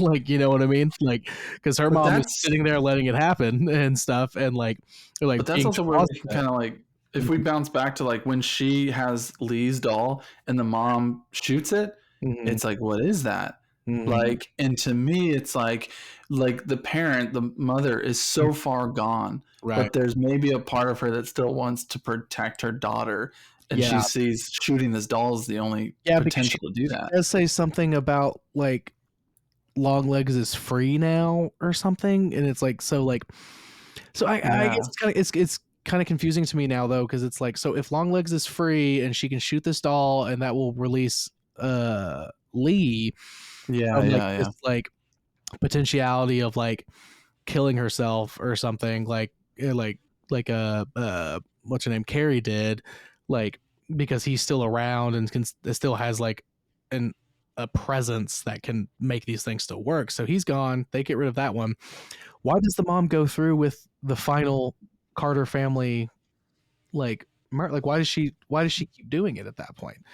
Like, yeah, I mean, that is like a major, it's almost like a big third act question. Yeah. Where you go, did he, because you can write yourself into a corner and then not figure out the best way out. Yeah. Because like, that is something weird. Well, because for me, my only like explanation for that would be like, so is it like Longlegs dies, she frees Lee by shooting the doll and breaking the brain ball, and then does she just have to do the one more and then it's over and like the ritual is officially over? Because it's like, oh, or is she supposed to carry on the mantle? And this is my somehow, question too. if she doesn't, Lee will still die somehow. You know what I mean? Because we now know the supernatural is real in some aspect and stuff. We've seen the demon. Yeah. We've confirmed that the demon's real. The smoke coming out of her head and stuff. Like, there's obviously something.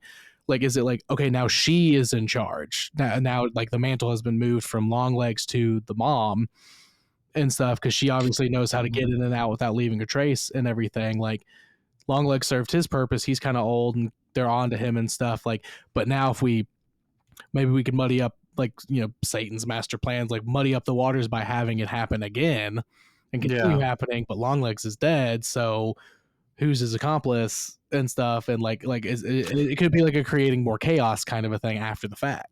And like that. Well, we could say that, okay, there's like Lee Harker's doll and Lee Harker and the mom, and she shoots the doll. Right. And clearly it shoots the brain aspect. Yes. And that whole dark spirit bakes out of the doll. Yeah. And then it also leaves Lee because that doll is a representation of her, which is sort of like a voodoo-esque type of magic. Definitely voodoo magic kind of in there. Yeah.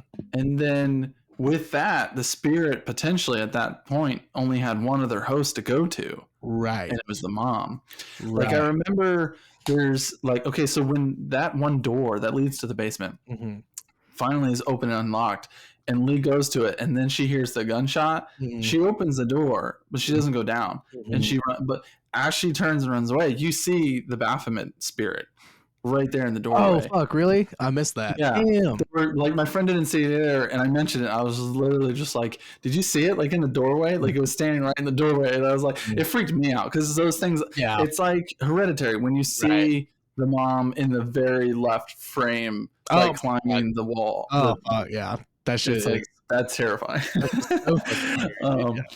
But so when it comes to like that ending part, it's like maybe the spirit had basically nowhere else to go, so it fully manifested in the mom. But my question is, at what point did Blair Underwood's character, his family, at what point did they receive the doll?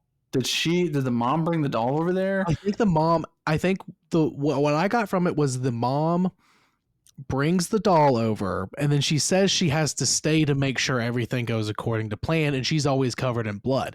So I think it's like the same day she brings the doll over is the same day that the dad, like it's that fast kind of a thing. Okay, because I felt, this is my theory, this is a weird, interesting theory. So Lee Harker from the beginning, like we've already kind of met her, she's already kind of strange, and she seems like traumatized by something.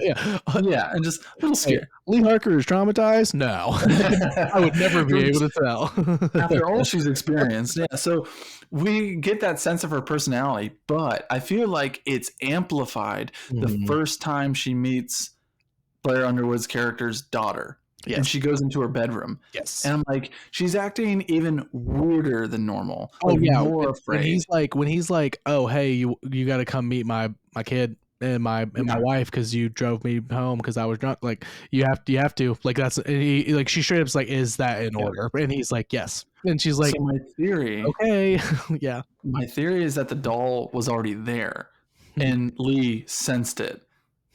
Like his presence, because his presence is like put onto the doll. And I felt like the mom had already delivered the doll to that house, but it was a present and they didn't open it yet. Maybe it was like, you've won this. And they're like, well, her birthday's coming up. And so we'll wait. She'll open it on that day. And it's like it had to been delivered. Mom is like, oh, well, I'll come back on her birthday and like, I'll be here and stuff, because she always takes the in like the montage of it, she always takes the box back. Obviously the doll's still there, but she always leaving the house covered in blood with the box and stuff. So that's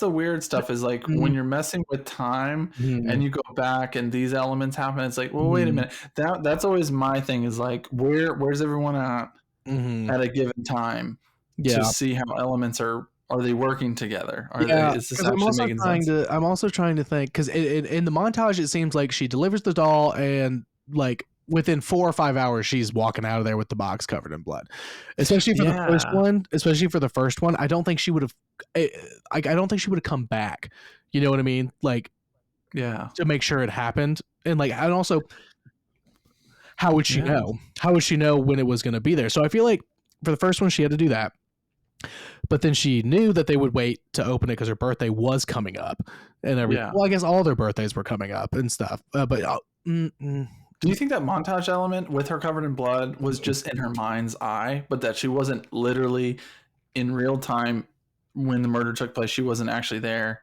So part of it is I think she has to be there because she's the one that leaves the letter. There's no physical trace of anybody being there besides the family. And because she's wearing, and I feel like she's dressed up like as a nun to be disarming, you know, and be like, you want something from the church, but also it keeps her hair from falling out and leaving like like that kind of DNA evidence, a trace, yeah, the trace, because like, even though we're in the 90s, DNA is still a thing. They could like have that hair and stuff, but also they were never even looking at her or considering her. So even if they did find a hair, it wouldn't matter, you know, because they wouldn't have anything to reference, because she's not, like, unbeknownst to them, like she, like, or like as far as they think, that she is not a criminal in any shape, form, or anything. She's basically an invalid who lives in her hoarder house and stuff. So like she doesn't do shit. You know what I mean? Yeah, it doesn't matter. And her daughter's in the FBI. There's no way. Like, you know what I mean? Like, it's very easy to kind of like push that off in my mind, and like in a way that I think makes sense. But yeah, I would say that I feel like it's also another 7S kind of a thing where it's like, we know the FBI agent Carter, like he won't let his daughter open that until then. But also, because I was kind of thinking about it, like I was noticing it while watching it. So Lee is obviously super uncomfortable going and meeting them, like being literally ordered to go inside and meet them. And they walk up and they're super fucking weird. The daughter's really weird. The mom's really weird. He's semi-normal, but like once they're in the house, they're all really weird. And like at first I was like, is that just, are we seeing it from her perspective? And she's like, is it uncomfortable because we're seeing this from her perspective and this is how she is seeing the interaction that's happening, where it's like they're saying all the nice, cordial, normal things, but they're standing weird and saying them with some kind of a weird inflection or tone because that's how she's perceiving it. Yeah, I think it's because I feel like I agree with you now, like thinking about it more. I think it's because the doll is already there. And so it's already starting to have its presence like affect them. And it doesn't affect the dad, Agent Carter, when he's not there, because he's like, hey, it's super late. We're going to get a drink. And she's like, well, I don't drink and it's super late. And he's like, cool. So I'm going to drink and you're going to tell me what you found. And they stay out super late and he's just hammering down like straight whiskeys and stuff, because I feel like that's a very, very, it could be, I think now I'm convinced, but doing our conversation, I've convinced myself with the help of your opinion on that, the doll being there, he didn't want to go home because he knew shit was weird at home, but he didn't know why. You know what I mean? He didn't know that the supernatural stuff was real, because he straight up says at one point something about like the supernatural and like all this fucking shit like being stupid, and he like blows up at Lee when when Longlegs like kills himself, and he like I feel like I remember him making some kind of a reference to like paranormal, like Satan, blah, blah, blah, all this bullshit. Like, and so as he's like walking down the hallway angry that Longlegs like killed himself, and they can't like, you know, try him and like put him in prison for the rest of his life or like execute him and like everything, he got out by killing himself. But I feel like I remember him mentioning like something about like all this like religious bullshit, so like he doesn't believe, so he's like, things are just weird at home, I don't want to go home. He's a complete realist, and so him in that situation, he's just like, it doesn't really affect him. But when he's in the house, he's super weird when he introduces the family, and the whole family is super weird. That's I think, I hope that's what it is. That's my new headcanon, because I was like, oh, so this is how she perceives the family, like as like super weird and stuff, and like she's a super weird person, maybe on the spectrum a bit and stuff, and so this is how she's perceiving it because she's super uncomfortable. Now it's in my, and again, my head can't, it's a combination of the two. She's super uncomfortable because that's just how she is. That's how this character lives and perceives the world. But also, they are genuinely being fucking weird and creepy because this presence has been in their house for like the last few days and stuff. Because he definitely didn't mention it, but also he isn't the kind of person to mention, hey, we got a gift from the church, you know what I mean, like, and stuff, like for her birthday party, you know, like he wouldn't mention work and stuff. But I think that totally tracks. Like, I don't think he would. Why would he? You know what I mean? What you don't, you know, especially back in the 90s and stuff, like it was definitely like, you don't talk about politics and religion and like sex at work, like, and stuff like that. Like, you don't, I don't think he would mention like, we're church members and we got a free present and stuff, like, and exactly. it wouldn't have meant anything until the end, because we don't know that, we don't find out until the end that's how the mom gets the the dolls inside the house. That's how the dolls get inside the house and everything. So yeah, for sure. okay, so I'm going to say the dolls make 100% more sense. They make so much more sense now. Yeah. I think you've nailed it on the head. That's what it is. It's like the vehicle, like to get the demon into the house to drive the dads insane and commit a family annihilator situation. And her mom is just there to watch it go down, make sure it's good, and clean up everything she needs to, leave the note, take the box, and wait for the next mission and stuff, like kind of a thing. Yeah. All to keep Lee alive, because that's the deal she struck with Longlegs, who may or may not just be straight up Satan himself, because he's always talking about the man downstairs, and then he becomes the man downstairs. Like, is that part of it? You know what I mean? Like, is he so far deep into it that he is not even a person anymore? So like, hey, I don't care if I get caught, nothing matters anymore. You know what I mean? Like, is he already is that part of why he gets caught so easily? I think it's just really like he's totally enamored and taking control by the spirit, and that's the Baphomet too. That's that's that aspect. The classic image of like the two fingers up, the two fingers down, of like the horned like the horned creature, the horned goat. Horned goat with on like a human, usually like female human body, like kind of thing. Which is like as above so below, like kind of a thing and everything. So like I think that definitely plays a huge part in it for sure, because obviously it's like the perfect horror movie for. They said it in the 90s because it's like, if this movie came out in the 90s, the Satanic Panic would have gotten much worse. It like ended in the like mid to late 90s is when that's when it kind of ended, because there's a specific episode of I can't remember the title of the X-Files.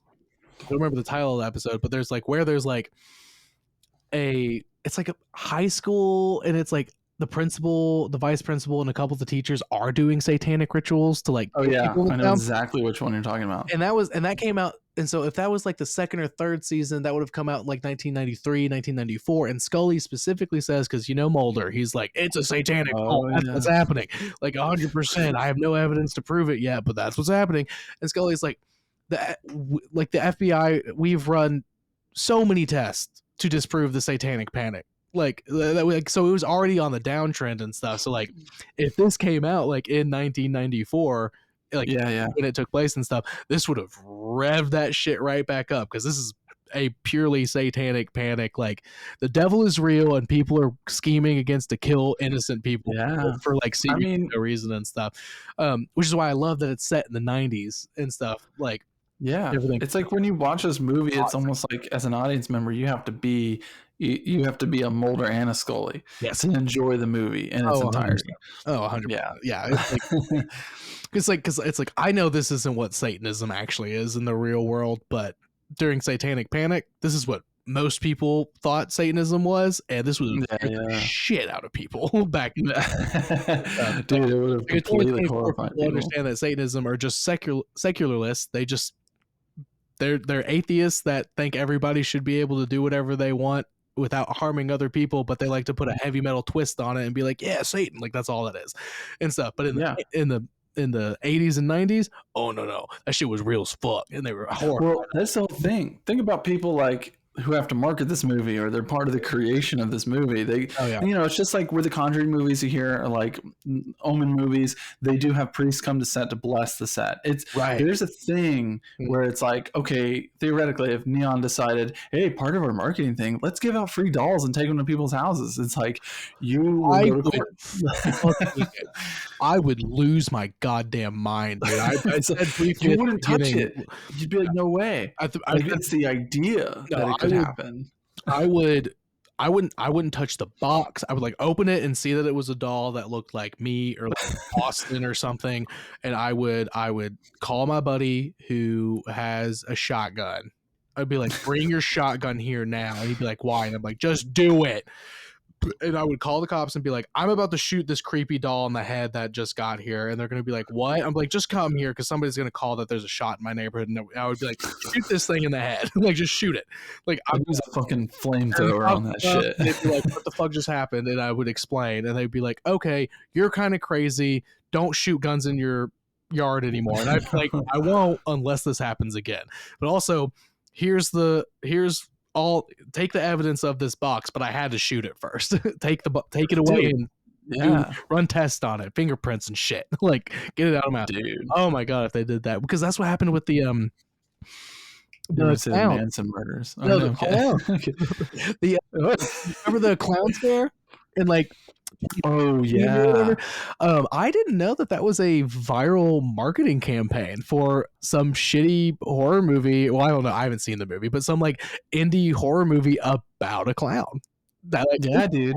Yeah. I had no idea that's what it was until like I heard it on like a podcast. They were talking about like clowns and like the horror aspect and like creepiness of like clowns and stuff, and they like were talking about that whole thing. I was crazy. Like, that's insane. That like, and then all of a sudden there's just people just being like, I'm gonna dress up like a clown and stand on the corner of a neighborhood with a knife. Like, oh yeah, man. You get the wrong person in a clown suit. It's over. Yeah. If you wore a clown suit back then, when that was like at the height of that, somebody would have just shot you. Straight up. Yeah, it's not worth it. Just would have fucking popped you in the head and been like, "How was I supposed to know? Like, how was I supposed to know?" Yeah. Like, that's insane. But yeah, outside of all the story and plot of the movie, atmosphere, cinematography, music, I think it was a very good blend. I think having talked about it with you, and now I want to go back and read all of the birthday party murders. 100% going and then go see the movie again. Yeah, exactly, dude. Dude, that's the thing. That's the thing about being in Chattanooga. Like, apparently this didn't have a super super wide thing because I wanted to go see it like today or like on Thursday, instead of like trying to squeeze it in yesterday, because like Austin and I like had plans in the morning and then we were gonna have some plans at night and stuff and everything, and I was like, well, I was like, I got time to squeeze this movie in, like I have to see it, but I had to squeeze it in then because it's not playing on, it plays tomorrow, but then like there's no theater in Chattanooga playing it on Thursday as of right now. I could double check because this was last week when I was checking, but like maybe they've gotten the slots and stuff, but like if I could go see this again sometime on Thursday, I fucking would. I would see this movie, dude. Yeah, we got to see it again. And I think honestly, I checked earlier today. It's like at 22 million, so it's already made so much money. Oh, they'll put it out. Yeah, they'll leave it out. It'll pick up. Yeah, it'll pick up for sure. It'll be great. The marketing will just keep expanding. Yeah, I gotta. So, and that is the birthdaymurders.net is that website, so people can make sure. Yeah, I'll actually am gonna double check that. It's called thebirthdaymurders.net, and it's all on there. And it even says right now, it literally says, "Oh shit, was there a new drop?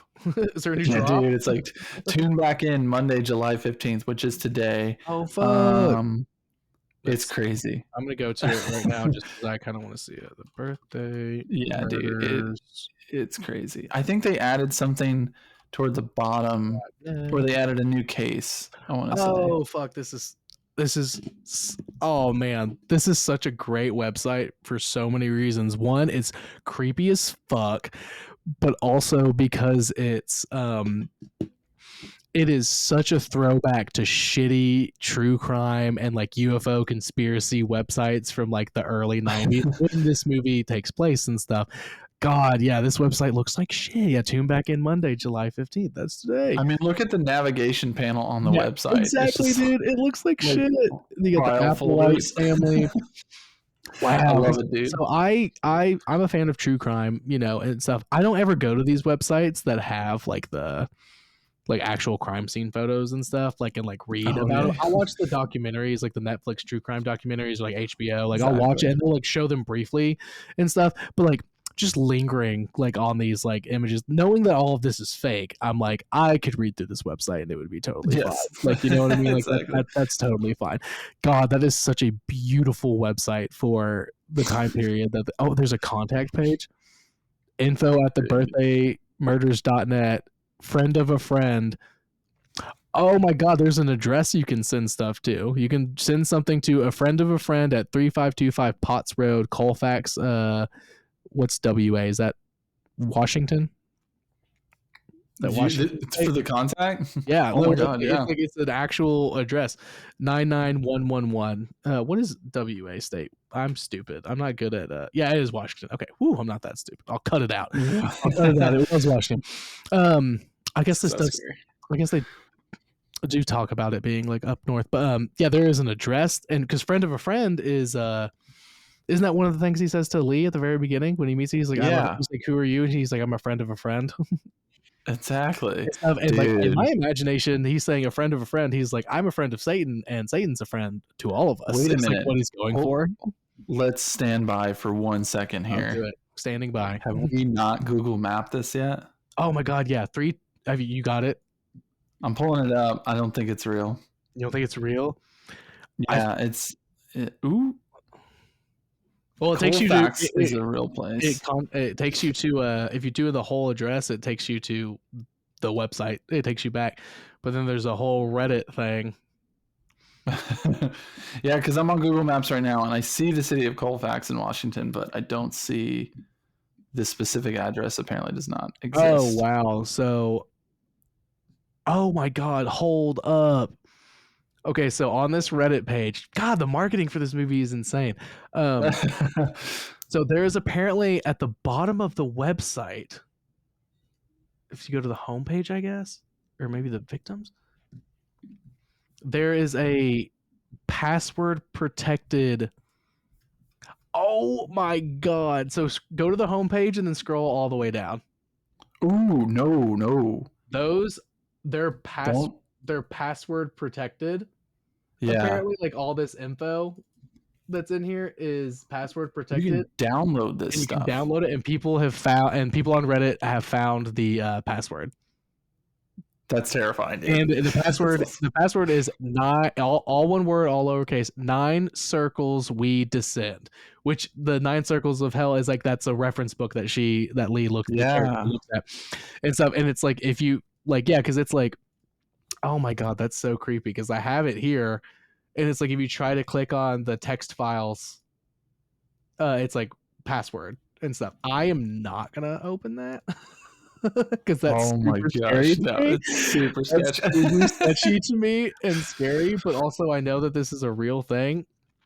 Oh my gosh, dude. Well, this is what we have to do is we're going to have to do a follow-up episode to talk about it after a second viewing and going through all of the lore because I feel like that's what makes this so much better is diving more into the lore. Scary, dude. That's so fucking scary to me. Yeah, there's 4 different links you can click on that download different folders that seem to have text information, like text in them that are password protected. And apparently the password is 9 circles we descend, which is once again very horrifying. Yes. Don't type it in. Oh wait, hold on. Someone's deciphered it. The files are named. The files, I saw that. Yeah, the files are named with numbers, and it basically translates with the alphabet. Here's what I deciphered in order of every file. Oh God. Yeah, the decoded message is terrifying. I'm not gonna read that. I'm not gonna say that out loud and put that into the ether. If you want to figure it out, you can Google it. I'm not gonna say those words into the ether. That's scary. Okay, so at this point, I don't think there's much more to say about this movie. If you can't tell, this movie is really good and interesting, and there's a lot of good lore. Yeah, and there's so much to talk about because it's a great movie if if it's super cut down the middle, which is just like when it's like super divisive. As if is it really great, or some people are relating it to this year's Barbarian, which was also a very divisive movie. Yeah. And it's like, what more can you pull out of it? What more can you like? There's obviously so much more story involved with it. So does it merit a sequel or does it merit, let's continue with the ARG basically is what it is the alternate reality game of the Birthday Murders website. Like it's pretty hefty. Yeah, so I like that it's like if you really want to know more about this, you got to read the website like and stuff. Like I really like that. And like but at the same time like I think the movie itself is amazing and stands alone. Like they're like, hey, if you're like, man, I got like, oh, I wish there was more about this and stuff. There is. Like, there. Don't worry, bud. There's a dude. ton more about this that you can go and research. But if you're like, that movie was great, I don't need anything else out of this, then you can just watch the movie and you could be happy with that. I would say. 100%. So, I and talking to you more about it, like I love it. It's one of my favorite movies I've seen so far this year. I definitely I enjoy it more somehow just talking about it with you. Oh yeah. Because there were those little areas in the film, like from my sort of film making lens, that brought about a certain criticism of certain plot elements or how directions in which the story went. Right. But I think ultimately that's what sort of makes for an engaging movie. It's something to kind of make you question stuff. Oh no, for sure. Yeah. This is definitely a movie that I think requires some discussion and stuff, which I love, which is in my opinion, some of the best kind of movie and the best kind of horror specifically. And stuff. You know, like I hate roller coaster ride movies where it's just like, oh, that was scary. Anyway, like I'm done. Like no, this one I've been thinking about this movie like all yesterday. I was like, man, like this movie, like I can't wait to talk to Jonathan about it and stuff. And like you definitely cleared up some stuff for me. And I feel like we just like I think we both had some realizations like in talking and stuff, which I feel like this movie absolutely requires. Is like the more you talk about it, the more you're like, wait a minute, well, what about? And then you're like, oh, okay. And it's like, well, whether you're right or wrong doesn't really matter. It's like, it gets you more out of it, like either way. So I don't know. I would say everybody, this is I'm gonna give it. Let's see, out of stars, we'll do the 5-star rating. I'm going to give it I'm going to give it a 4.5 star out of 5. I'm not going to give it a full 5. Yeah. Just because I can say 4. Yeah, I'm going to say 4.5 just for, I mean, everything we talked about and stuff. We don't need to go over it again. Like there's some stuff I maybe didn't understand, but I understand better now, which I think is good. And that's why I'm adding the extra 0.5. It's like, well, I didn't fully understand it, but now that I've talked about it, I do. So we're going to go up. But the 4 is purely just from atmosphere, acting, overall tone and mood, and everything was just so fucking interesting. And like cinematography, production design, the elements of the filmmaking were great. Incredible. So 4.5 for me. You said 4, solid 4 for you. Yeah, I definitely think, especially after talking about this movie with you. Oh yeah. Definitely gives me and maybe we'll both go down the rabbit hole of this really fucking weird website and be like, hey, actually it's 5. Like this is the best movie that's ever been made because of this supplemental fucking website that they just had to make. Well, hell yeah, man. We talked a lot longer than I thought we were going to. I thought this was going to be like an hour. Maybe we're at like we're definitely rocking like an hour and a half, hour 50 or 45 right now. After I cut out all the bullshit at the beginning and stuff. Like, I mean, hey man, it's all good. I got a nice long 8-hour drive up to Virginia tomorrow. It's like, that is what it is. Let's go. Well, it's only 6 o'clock. You'll be fine. I'll be all right. Yeah, I go to bed at midnight. Yeah, go to bed right now. Like you'll be fine. But yeah, thanks again, man. Go see this movie. Talk about it with your friends. Read this fucking weird website. Yeah. If you're brave enough to download the stuff and use the password that they found on Reddit and start deciphering shit, that's great. Let me know what you find. I don't think I'm going to do that because that's a little too real for me. I don't love that. So let me know if you do it. I might read some of the stuff, but I don't think I'm going to get into the download stuff and use the password to like get into all that shit. Or if you find a link, like maybe on Reddit they have already figured out more and stuff, and like I'll check on there and update. I bet you one of those links is a video link, and it's of Longlegs playing a guitar. The guitar that was in the background just so funny. Yeah, it's just like all this horrific, terrible, creepy text and like these horrible images of stuff of his master evil plan. And then there's just one in there of the time he tried to play "Sweet Child of Mine" by Guns N' Roses and stuff, and recorded himself doing it. And it's like he's not bad, but he's definitely like doing it a little slower than it's supposed to be. Like that would be so funny if they just dropped one of of those in there. That would make this movie 5 stars, 100%, like 100%. 100% would be 5 stars if that was dropped in with all this weird, creepy shit. I mean, hey, put it on the bonus features. Let's see those Dude, clips. like, I know he plays guitar. We saw it, and he has a Slash poster, so he loves Guns N' Roses. It could happen. And Nick Cage would totally do that because he'd think it would be funny too because he's insane, in a good way. I love him. Dude, give him an award for this movie, please. Or the costume designers to like make a hair and makeup something.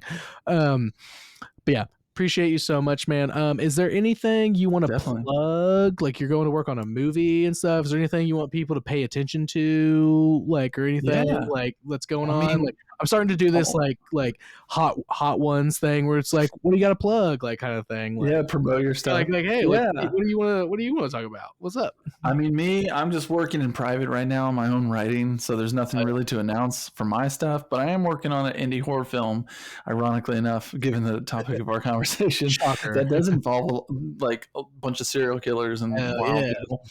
And so we're actually going up for pickups right now. We're actually doing all the kill scenes, like so it's going to be like nothing but murder and blood. You have a fun week ahead of you while you're up there, like just shooting. It's going to be brutal. That's going to be awesome. Yeah, staying with family, just family drinking, making a movie, and just like having a good old time, you know.